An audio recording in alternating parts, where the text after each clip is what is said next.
Dalam 5 hari ini saya terus berpikir, gimana caranya kita bisa melihat peluang.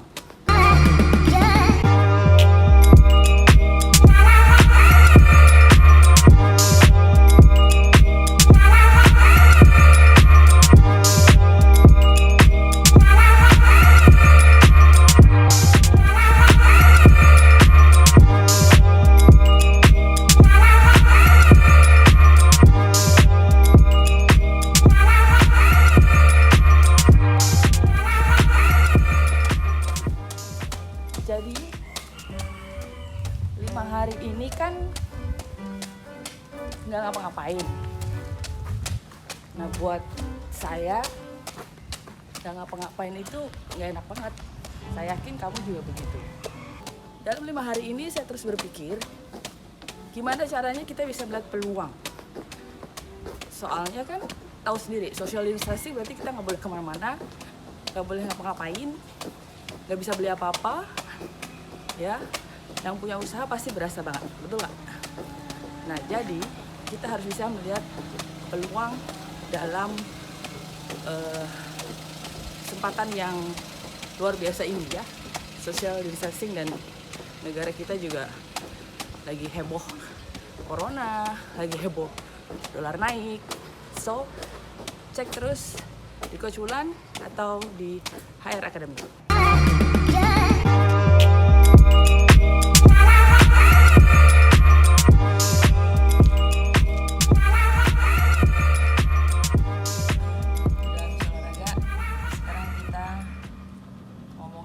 Peluang usaha atau peluang karir.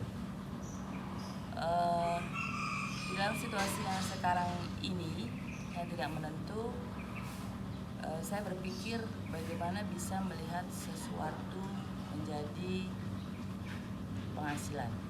Nah, gimana caranya? Memang sesuatu itu harus, yang pertama banget kita harus punya kemauan dan tekad. Ini yang bisa menguatkan kita untuk lebih sukses.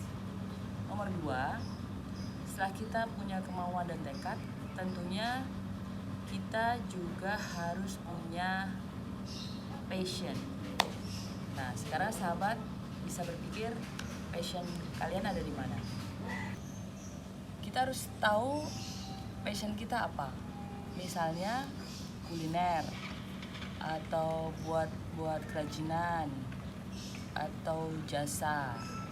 Nah, itu semua harus kita ketahui karena kita sendiri kan yang tahu bahwa passion kita itu di mana. Nah, setelah tahu kita passion apa, misalnya kuliner, habis itu kita harus tahu bagaimana kita nanti memasarkannya. Nah, di zaman yang sekarang, pemasaran yang paling efektif itu adalah digital marketing. Apalagi sekarang karena wabah corona, kita nggak boleh kemana-mana kan.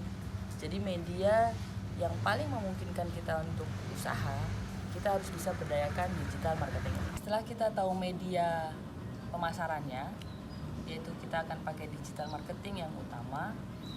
Yang paling penting lagi setelah itu adalah kita tahu target pasar kita. Target pasar kita tuh misalnya milenial kah, ibu-ibu kah, atau bapak-bapak, atau masyarakat usia sekian sampai sekian. Nah, itu yang harus kita ketahui karena penting banget target pasar kita ketahui dan kita analisa sebelum kita memulai usaha. Nah, habis target pasar, yang paling penting adalah kemudian kita harus segera melakukan. Artinya ya kita buat. Misalnya kalau kita mau bikin usaha kuliner, kita segera buat. Mau buat apa? Dimsum. Kayak kemarin saya mencoba dimsum, bikin somai dimsum, dan itu menurut saya itu bagus dan bisa siap dipasarkan. Nah, tentu saja ketika kita membuat produk, kita harus memperhatikan quality produknya, higienitas produknya, ya, sampai dengan nanti bagaimana kita mengepaknya atau mengemasnya supaya bisa dijual dengan harga yang kompetitif. Setelah semuanya dibuat, berarti kita ready untuk menjual kan? Oke, nah sahabat Wulan semua, mari kita berdoa mudah-mudahan situasi Indonesia cepat membaik dan kita bisa juga memulai usaha kita kembali normal. Tetapi sebelum semuanya terjadi, dalam situasi yang sekarang pun sebenarnya kita bisa melihat peluang. Dan tadi adalah tips-tips yang bisa saya sampaikan ke semua sahabat Ulan supaya kita bisa melakukan sesuatu yang produktif daripada kita tidak melakukan apa-apa, daripada kita mengeluh aja, dan daripada kita bengong aja. Jadi lebih baik kita bisa melakukan sesuatu yang produktif. Oke, cek terus di channel HRA atau Sahabat Ulan.